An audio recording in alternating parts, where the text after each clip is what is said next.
আসসালামু আলাইকুম সুপ্রিয় দর্শক, আজকে আপনাদেরকে দেখাবো যে মাইট এই বর্ষার সিজনে মাইটে প্রচুর পরিমাণ আক্রমণ করে।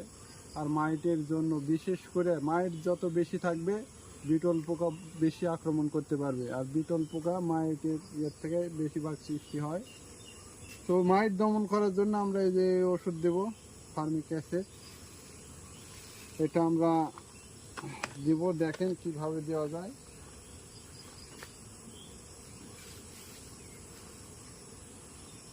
এই যে এটা এইভাবে এটাতে ঢালে নেব। আর আপনারা সবসময় সতর্ক থাকবেন, এই জিনিস যেন গায়ে না পড়ে, গায়ে পড়লে সমস্যা হবে। তো এটা ঢালার পর লাগা দিয়ে নেব। এই যে এটাতে করে দেব, এটা দেখেন, কাছে দেখাও, এটা সুন্দর করে তুলে জড়া আছে। এই তুলেটা জড়ানো আছে খিলের সাথে, এটা হচ্ছে একবারে মোটাটাই ডুবে দেব। দেওয়ার পর প্রচুর ঝাঁজ, লাকে যেন না যায়, লাক মুখ সাবধান রেখে দিতে হবে। এর ভিতরে দেখাও, এই যে দেখেন এটা ভিজে নিছি পুরোটাই এভাবে। এই যে দেখেন এখন এটা কিভাবে দেব।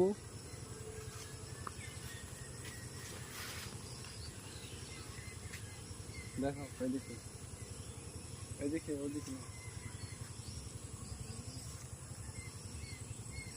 এই যে জিনিসটা একটা করে নেব, যে এইভাবে একটা করে নেব। একটা করে নেওয়ার পর এই যে দেখেন কি অবস্থা হয়, দেখেন কাছে না, এই দেখছেন ফাঁকা হয়ে গেছে। এখন এই ভিতরে দিয়ে দেবো,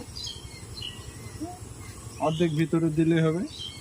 আর এইভাবে প্রত্যেকটা দিব। যেটা নতুন রানী আছে ওটাতে শুধু দেব না, এখন ডাল সিজনে নতুন রানী অনেক সমস্যা হয়, সেজন্য নতুন রানীকে দেওয়া যাবে না। আর যেগুলো পুরাতন রানী আছে বা মিট রানী আছে, আর মিট রানী শুধু দিব না। তো ভালো থাকবেন সবাই, সুস্থ থাকবেন। আসসালামু আলাইকুম। এই যে আমার দেওয়া প্রায় শেষের পথে, আর কয়েকটা দিলে দেওয়া হয়ে যাবে। আমার নতুন নতুন ভিডিও পেতে আপনারা ফলো দিয়ে রাখবেন, যারা ফলো দেন নাই তারা ফলো দেবেন, লাইক কমেন্ট শেয়ার করবেন। ভালো থাকবেন সবাই।